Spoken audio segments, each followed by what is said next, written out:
as well, Ethan, Decidueye versus Pikarom.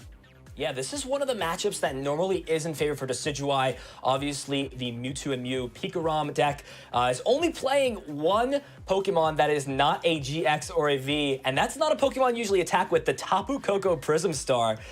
We'll have to see if Mike utilizes that to try and take this game. It's definitely going to be an uphill battle, but again, Mike, a very experienced player in the game, definitely has been in tough situations like this in his Pokemon career, so we'll see if he's able to pull that out. And I think we're ready to go ahead and jump into the game here. So let's go ahead and throw it down to both of these players and get started. This is going to be an exciting set here, as Kevin is going to win the coin flip and is actually going to opt to go second in this matchup. And I like this play. Is going to force Mike to go first. Obviously, Mike, playing the Pikarom deck, wants to get off a turn one Electrify from that Boltund V. So it's going to put Mike in a, I guess, uncomfortable situation to start things out. As Mike acknowledging right away that this is definitely one of Pikachu and Zekrom's tough matchups in this format.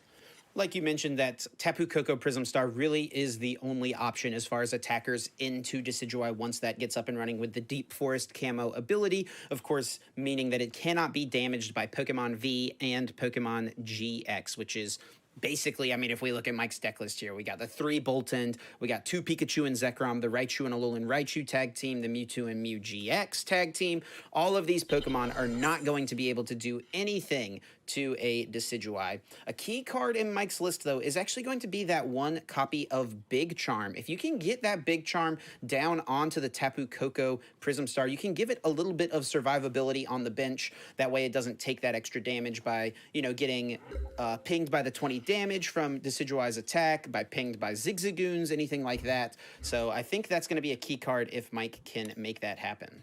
Yeah, so not much from Mike in this first turn. Just going to go ahead and bench that Pikachu and Zekrom, attach a Speed Lightning Energy, and throw action back to Kevin. He's going to start things out with a Quick Ball. Going to be able to search out. Most likely it's going to be a Rowlet. Looks like all 4 in the deck. Want to get that up and running. We see the Rosa in hand, so Kevin has a lot of options here, whether to play a little bit more passively or to start trying to get these Decidueye set up without the help of Rosa to try to dig through the deck with something like the Professor's Research that he plays, as well as just trying to thin the hand out to utilize Gourmandize to draw as many cards as possible. We do see the Research in that opening hand. Would have to burn a few resources. I think just checking through the deck to see what's in there. Looks like 1 rare candy in the prizes. I believe a Bird Keeper in there as well, just off of what I'm seeing from these lists. And it looks like there is also, I think 2 Rosa in the prize cards as well. That could definitely hurt Kevin a little bit here, especially if Mike is able to apply some pressure with this full blitz on top of something like a Marnie to sort of negate the Gourmandize on the side of Snorlax, as we see that Rowlet go ahead and get benched. And I think Kevin just deciding here whether it's better to maybe go in with something like a Bird Keeper here. This Pikachu and Zekrom usually would be threatening a knockout, but again, that would require the Tapu Koko Prism Star to go to the Lost Zone. And as we said before, that Tapu Koko is going to be crucial in this matchup as an attacker instead of a support Pokemon. Yeah, I can almost guarantee we're not going to see Dance of the Ancients from Mike in this matchup. Maybe at some point to late in the game, once Tapu Koko's taken a lot of damage, it could be useful if you've already dealt with a couple of Decidueyes and there's a few more prizes around, but almost definitely not. We do see Kevin go with that Bird Keeper thanks to that Sky Circus ability. Rowlet could attack for free this turn, but I feel like Kevin's not really worried about getting the damage in play right now. You definitely want to get damage in play once that Tapu Koko hits the field, but at this point, I think Kevin is going to just go ahead and use this Scoop Up Net, send up Snorlax, and wants to just draw more cards with the Gourmandize. Yeah, deciding to hold that second Scoop Up Net in hand, could have drawn an extra card, and this is looking excellent. Has the combination of cards to get a Decidueye out next turn, but we know Mike playing 4 copies of Marnie in this list. That is going to be a key card to slow Kevin down when it comes to setting up the board. You really cannot let this Decidueye deck have free reign with draw. You need to put on some pressure and disrupt the hand, as Mike is going to start things off. We'll see what line of play. We very may likely see something like this Boltund electrifying the board. The crucial turn is when that Tapu Koko hits the board, because as you said, Splitting Arrow does deal 20 damage to 2 bench Pokemon. So if you leave it on there for too long, eventually it will take enough damage to get 1 hit KO'd by the 90 damage that Feather Arrow deals to the active. As we see, Quick Ball is going to go ahead and discard that Electromagnetic Radar. Going to be able to find any basic out of the deck, so we could actually see this grab something like the Dene, or could just go ahead and grab the Tapu Koko right off the bat and try to pair this with something like a Marnie to bring that hand size down. And Mike may opt to actually not take knockouts until that Tapu Koko is set up, as you activate Rosa for Kevin, and we know that's such a crucial card in this Decidueye deck. Yeah, I think the ideal situation for Mike is going to be. I've played this matchup quite a bit as a Pikarom player, and I feel like it's really beneficial to try to get some of these early knockouts. Sure, you can turn on their Rosas, they can get the Decidueye up and running. But if you can, like you said, combine a knockout with a Marnie, it makes it much more difficult for that to happen. And you also really, really, really do not want to bench the Tapu Koko Prism Star until you're going to be full blitzing energies onto it. That's the ideal turn where you can go ahead and full blitz, take a knockout, and then throw the 3 energies onto the Tapu Koko Prism Star so that it is ready to go from there. Yeah, we do see that first Marnie getting play from Mike is going to essentially negate this Gormandize from that Snorlax. Going to allow Mike to draw 5 cards. Kevin is going to go ahead and get 4 cards. So that rare candy combination is out of the hand. Not looking too strong here for Kevin with this new 4-card hand, and we will see that Boltund get an Electrify off. He's going to go ahead and throw 2 Lightning Energy onto that Pikarom, going to be ready to full blitz the following turn. And there is a Bird Keeper top deck for Kevin, so opens up a few more options in this instance. Even that Pokemon Communication could go down, or we could see that just get held in the hand, as is actually going to utilize Bird Keeper just to switch into Jirachi. And those were a great 3 cards to draw into. Pokemon and a rare candy is going to mean Kevin has the cards necessary in hand to get out a turn 2 Decidueye. Yeah, definitely ideal. Not going to get to Gormandize this turn, unfortunately, but finds the Professor's Research for the next turn, so we can see, that come out and draw some more cards. But definitely a pretty solid 3 cards, if you ask me. Rare Candy, Decidueye, the Ordinary Rod. Not the best to draw this early on, for sure, but I think you'll take those 2 cards. Yeah, I think that is definitely maybe the best 3 cards you could have actually drawn into, as well as finding the Research off the Stellar Wish to have some draw power the following turn. We do see Crushing Hammer, which is definitely, I would say, the second most important card in this matchup. You want to slow the Decidueyes down from attacking. If you can get Tapu Koko up and running, and the Decidueye has no energy, little energy on it, that's when you can start applying pressure without really having an answer on Kevin's side, as that first Crushing Hammer will flip heads to remove that fighting energy off of this. If you're Kevin, if you need a hammer to hit sometime during this game, or if you have to pick one time, you can at least recycle that energy back with Ordinary Rod, as it looks in Kevin's hand. So actually going to be on Mike, and I think we may start to see the full blitz. We could also see this Pikarom accelerate some energy onto itself. Kevin is playing 1 copy of Mew in the deck, but that would just be one more thing to force Kevin to find in this instance, as just like I said, we are going to see 3 energy accelerated onto that Pikachu and Zekrom will threaten a big Tag Bolt effect for this following turn, as Kevin, not the best top deck there. I'm sure we're just going to go ahead and see this Rod get played, followed up by a Professor's Research. Definitely, and the Tag Bolt is extremely strong in this matchup, and really, honestly, in this spot as well. Kevin doesn't have any energy in play. You're not going to be putting any damage on this Pikarom, so you're not, as Mike, really too worried about, letting this take too much damage too quickly. And then also, of course, Kevin only had a 2-card hand. You know that they had a Research in hand, but that gives you a pretty good idea that there's not going to be a Rosa there. So Kevin, what Kevin can do here is bring up this Snorlax, as we're seeing, and then that way you limit the prizes your opponent can take. But actually, Kevin, gonna go ahead and bench the second Rowlet. This opens up a 2-prize turn potentially for Mike, if Mike can find a Boss's Orders. Yeah, interesting choice to not go ahead and utilize Gormandize for next turn. It's going to just opt to get an extra Rowlet out in play. This means if Mike has a Boss's Orders in hand, can just take 4 prize cards, as another Crushing Hammerheads goes down. Kevin was deciding attaching that grass. I'm sure he's a lot happier that that fighting is going to hit the discard pile instead of that basic grass energy, as not too relevant of a card. Martial Arts Dojo in this matchup can actually be really good at actually picking up a 1-shot onto this Tapu Koko Prism, and Mike playing 2 copies of Chaotic Swell. So if Mike can consistently find those cards as those Martial Arts Dojos are coming in, I believe only playing 2, so this guarantees that Kevin will not be able to utilize that Martial Arts Dojo, for the entirety of this game. And this, I think, would be a really solid turn for Mike to potentially find the Tapu Koko, go ahead and full blitz to it. You don't get to do any damage, but looks like Mike either didn't find it or doesn't want to utilize it quite yet. The Crushing Hammerheads are definitely huge here whenever you can prevent the Decidueye from attacking. You know for sure that you're your Tapu Koko Prism Star is going to be safe on the bench. It's not going to take any damage from the Decidueye Splitting Arrow. As Kevin here is going to play this Capture Energy, could try to draw some cards with something like the Jirachi, has Fione to try to cycle through Mike's Pokemon. Not super useful right now, but that's definitely something that can be solid later on. Yeah, we're seeing Kevin almost get punished, essentially, for not leaving that Snorlax out. If you leave the Snorlax, you obviously can't let, as Mike, let this deck take time to set up their board, so you have to eventually put on pressure. And we see Kevin with essentially almost an unplayable hand, cannot obviously play that Rosa without having a Pokemon get knocked out before, and this is exactly what you want if you're Mike. The boss's orders to bring up Rowlet will be able to take a 2-prize turn. I'm almost certain we'll go ahead and take 2 knockouts on both of these Rowlets in play, leaving Kevin with just 1 Rowlet left, and actually gonna see him take a different route, is going to knock out the Jirachi, so that will leave an extra Rowlet in play.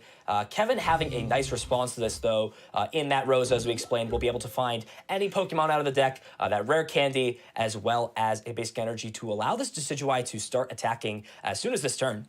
Yeah, and I really like the decision from Mike to go ahead and take out the Jirachi. You just saw your opponent use Capture Energy to put it into play and then not play a supporter. So you know your opponent doesn't have the strongest hand, maybe hoping that once you take a knockout, they'll be able to utilize the Jirachi. So Mike going ahead and identifying that. Of course, Kevin did top deck the Professor's Research, so going to have an option after this Rosa comes down. But I think, you know, as Kevin as well, you kind of don't really mind losing the Jirachi because that's another Decidueye you can potentially set up. Yeah, exactly. Now Mike would have to pair something with another boss's orders, or then he is in threat to have 3 Decidueyes come out into play. And 3 against 1 does not seem like great odds for Mike, as we do see Quick Ball is going to just that Basculin that grabbed off the Research. Not very useful in these matchups. Is in there specifically for those Fire-type decks where Basculin can utilize the Martial Arts Dojo to hit for some damage, as we do see the first Splitting Arrow of the game will deal 90 damage to this Pikachu and Zekrom, as well as 20 damage to both those bench Pokemon. So slowly but surely applying some damage to eventually take some knockouts. Action is now on Mike to maybe start to get this Tapu Koko Star builded up. I have to say, though, this is kind of where we see the power of the Decidueye deck in this matchup, right? It feels like Mike, even after having such a strong turn, already down to 3 prizes, is sort of on the back foot, as we are going to see a big Dedenne going to go ahead and Dedenne change away that hand, getting rid of, I wouldn't say the most relevant cards. That Team Yellguard can be useful sometimes with paired with the Crushing Hammers. We do see that hammer come into play. Mike is 2 for 2. Make that 3 for 3 is going to go ahead and remove the Grass Energy. Crushing Hammer, Lady Luck on Mike's side so far in this game 1. Definitely. You hate to see that as Kevin 3 for 3 on the hammers from your opponent. Definitely unfortunate. But luckily for Kevin, only 1 Grass Energy has been hit off of that. That's where things can definitely become problems, especially since you've already utilized an Ordinary Rod here. It can make it difficult to find those Grass Energies later on in the game because, of course, Splitting Arrow does require 1 Grass and then 1 Colorless Energy, which, of course, can be any other type. So we see the Quick Ball. Is now the time, Ethan? Are we going to see the Tapu Koko Prism Star? Looks like it. I think we are. This is perfect in combination with the Crushing Hammer. You've got to put some aggression on, and is going to actually grab the boss's orders with Eldegoss. So we're going to go ahead and see this target down the Rowlet, and this is going to be great. It's going to allow this Full Blitz to not only take a prize, but also accelerate the Relining Energy onto this Tapu Koko. And this is sort of on Kevin now. You usually want to find a boss's orders this turn.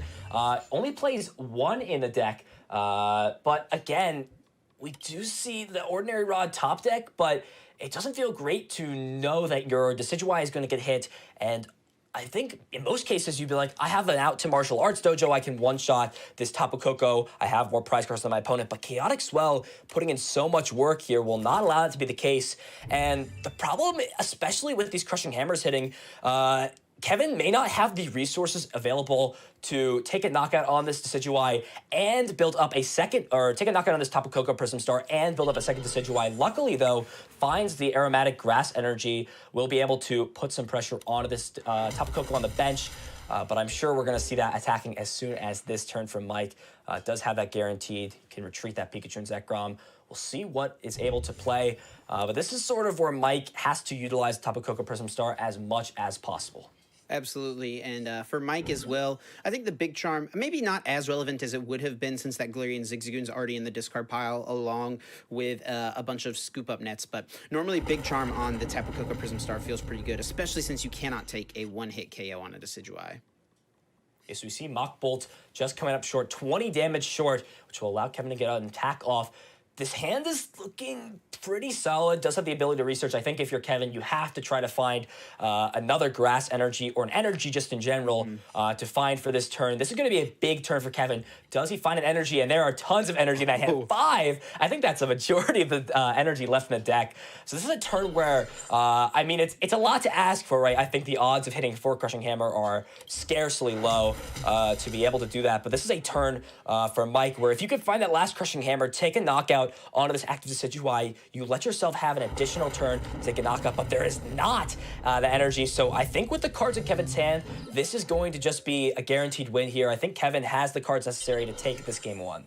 Yeah, definitely. If Mike could have found that final Crushing Hammer and found a heads, that would have been a game win, honestly, for Mike. Mike would have gotten rid of that last energy on that Decidueye. It would not have been able to attack the next turn. Mike can guarantee that he'll get 2 turns of attacking into the Decidueye before it can attack. Therefore, Mike would be able to close out the game. But fortunately enough for Kevin, Mike was unable to find that 4th and final hammer. And as we saw, Mike identified, yep, can't win at this point. He's attacking. He's knocking out my Tapu Koko Star. Let's go ahead and scoop it up, move on to game 2. And I wonder if there's any adjustments Mikey's going to be making heading into this second game.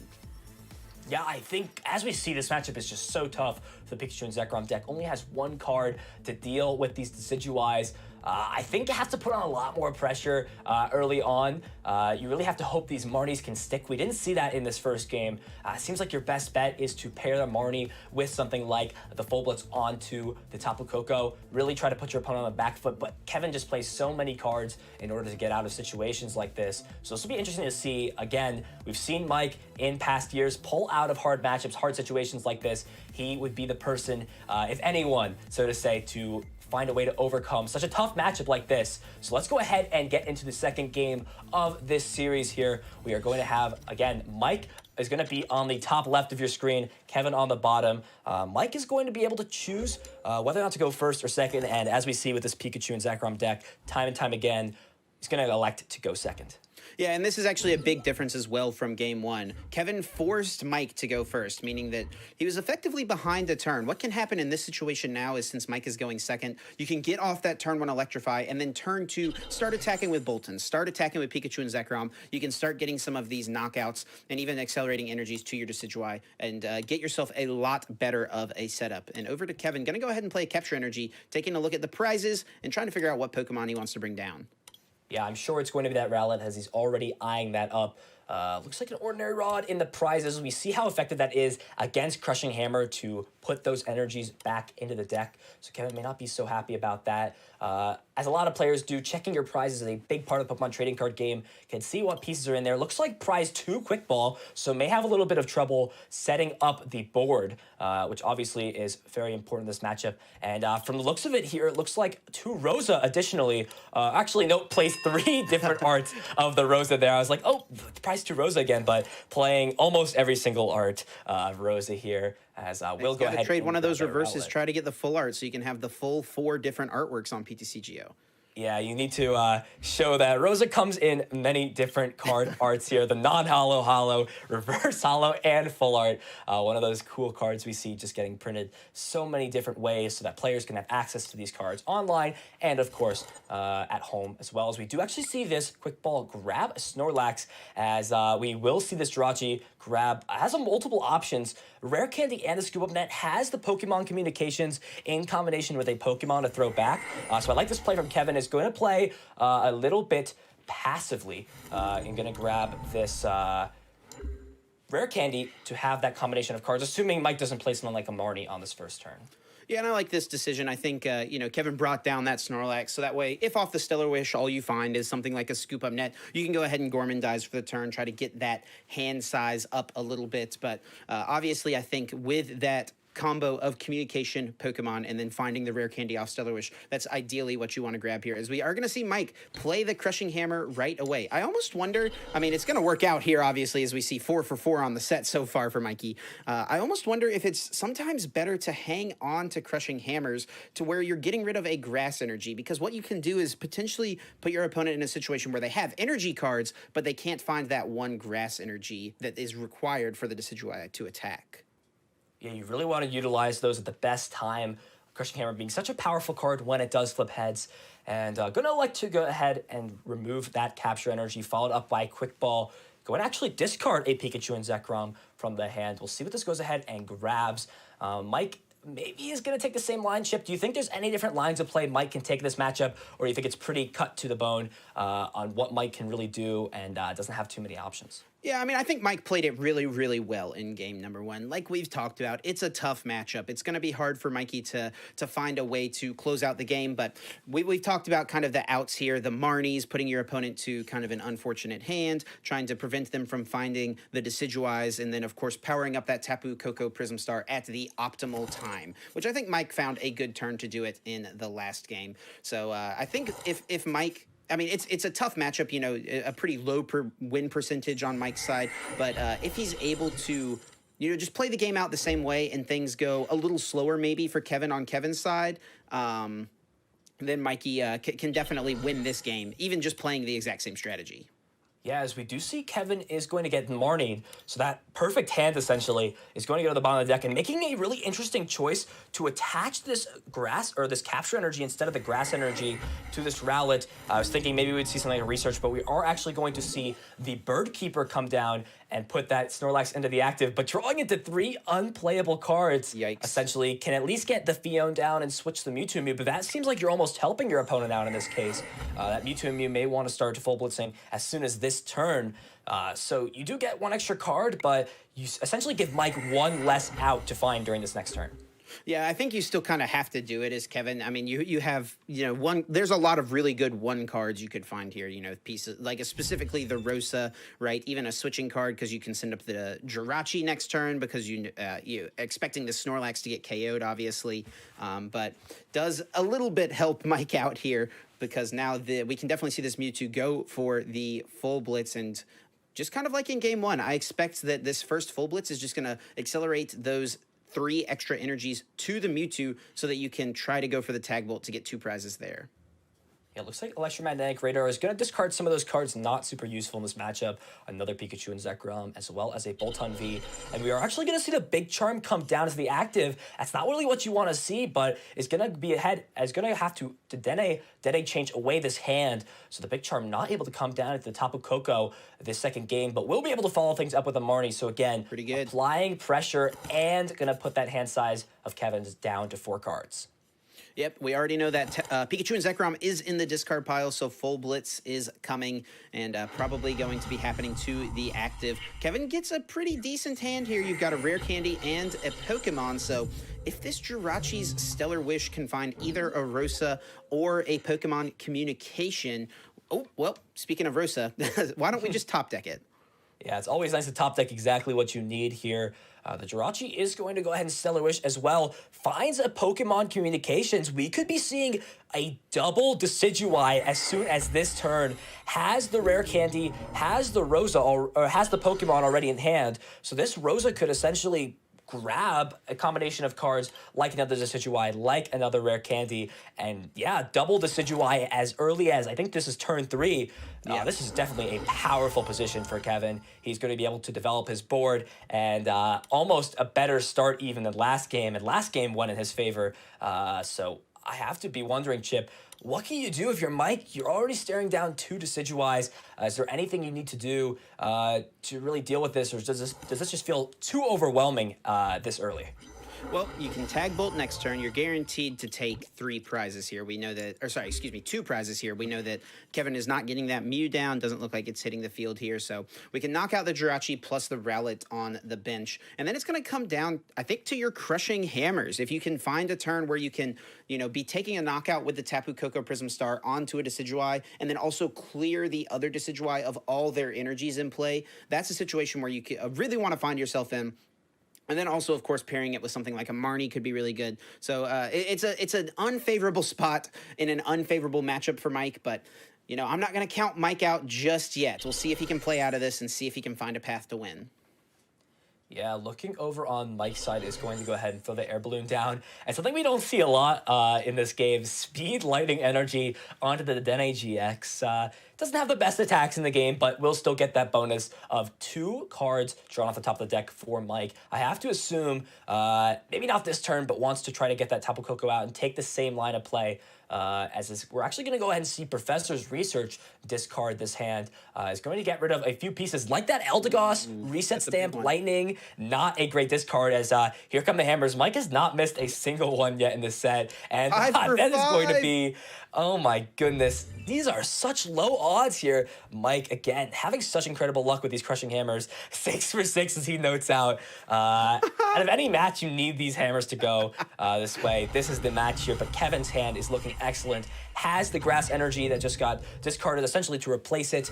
Has a research to draw 7 fresh new cards. And you can tell Kevin is excited to be in this position. Yeah, I mean, Kevin's being a good sport here. It's obviously very unfortunate that your opponent has flipped so many heads at this point in the matchup. But I think, as we say in the Pokemon trading card game, we take those. And something Mike might not be saying here is we leave the Tapu Koko in the prizes, and looks like that's going to be game. If you can't find the Tapu Koko Prism Star off the prize cards here, which it does not look like Mike was able to do, the 2 Decidueye in play are going to be enough to close out the game for Kevin. And Kevin is going to be our first player from the North American region to secure a spot in the global finals.